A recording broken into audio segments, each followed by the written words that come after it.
যুবক রুটি বিক্রেতা, সে রুটি বিক্রি করে, চুলার মধ্যে রুটি সেকে, সে যে সালাম দিল আসসালামু আলাইকুম, যুবক বলে ওয়ালাইকুম আসসালাম। আহমদ ইবনে হাম্বল বলে, যুবক আমার যাওয়ার জায়গা নেই, সফরে বেরিয়েছি, খুব শীতে কষ্ট পাচ্ছি, রাতে যদি তোমার এই চুলা থেকে একটু আগুন পোহাই কোনো সমস্যা? যুবক বলে, না না সমস্যা না, আহলান ওয়া সাহলান, বসে আমতে দাসেন, আপনি আগুন পোহাইলে আমার সমস্যা কি? সুবহানাল্লাহ পড়েন।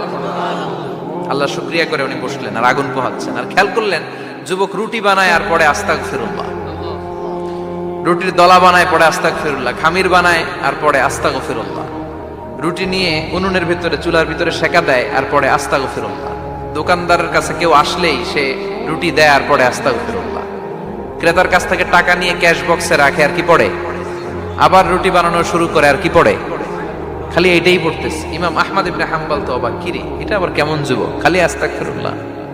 উনি প্রশ্ন করলেন, যুবক ঘটনা কি? আসার পর থেকেই তোমার দেখতেছি তুমি রুটি বানাও, রুটি বিক্রি করো আর পড়ো আস্তাগফিরুল্লাহ, মালাকা ইয়া শাবাব। যুবক বলে, আস্তাগফিরুল্লাহ আমার সবচেয়ে বেশি পছন্দের আমল, আমি সব সময় আঠার মতো ইস্তেগফারের সাথে লেগে থাকি আর সব সময় পড়তে থাকি আস্তাগফিরুল্লাহ, আর এর বদৌলতে আল্লাহ আমারে মুস্তাজাবুদ দাওয়া বানিয়ে দিয়েছে। আহমদ ইবনে হাম্বল তো অবাক, আনতা মুস্তাজাবুদ দাওয়া, তুমি মুস্তাজাবুদ দাওয়া, রুটিওয়ালা, আমি এত বছর হাদিস পড়াই, আমিও তো মুস্তাজাবুদ দাওয়া না, আর তুমি রুটি বেচো বাজারে, তুমি মুস্তাজাবুদ দাওয়া, তুমি দোয়া করলে সব কবুল হয়ে যায়। যুবক বলে, না আনা মুস্তাজাবুদ দাওয়া, আমি আমার জীবনে যত দোয়া করেছি কবুল করে নিয়েছে কে? সব দোয়া কবুল করে নিয়েছে আল্লাহ, একটা দোয়া ছাড়া। কয়টা? আহমদ ইবনে হাম্বলের কৌতূহল, কিউরিসিটি আরো বেড়ে গেল, কি সব দোয়া কবুল হয়েছে একটা দোয়া ছাড়া? মা যালিকা দুআ ইয়া শাব, কি সেই দোয়া? যুবক এবার বলতে শুরু করলো, আমার জীবনে যে দোয়াটা আল্লাহ কবুল করে নাই সেটা হচ্ছে আমি আল্লাহর কাছে অনেক চেয়েছি, অনেক দোয়া করেছি, যে আল্লাহ শুনেছি এই জামানার সবচেয়ে বড় মুহাদ্দিস, তার নাম নাকি ইমাম আহমদ ইবনে হাম্বল, আল্লাহ তোমার কাছে আমার চাওয়া আমি যেন এই ইমাম আহমদ ইবনে হাম্বলরে দেখে মরতে পারি, আমি যেন ইমাম আহমদ ইবনে হাম্বলের হাতে হাত রেখে মুসাফা করতে পারি আর তার কপালে একটা চুমু এঁকে দিতে পারি।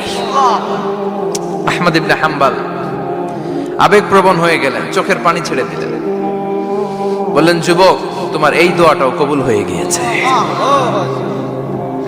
আহমদ ইবনে হাম্বলের দেখা সাক্ষাৎ পাওয়ার জন্য আহমদ ইবনে হাম্বলের বাড়িতে তোমার যাওয়ার দরকার নাই, আহমদ ইবনে হাম্বল তোমার দরবারে ছুটে এসেছে।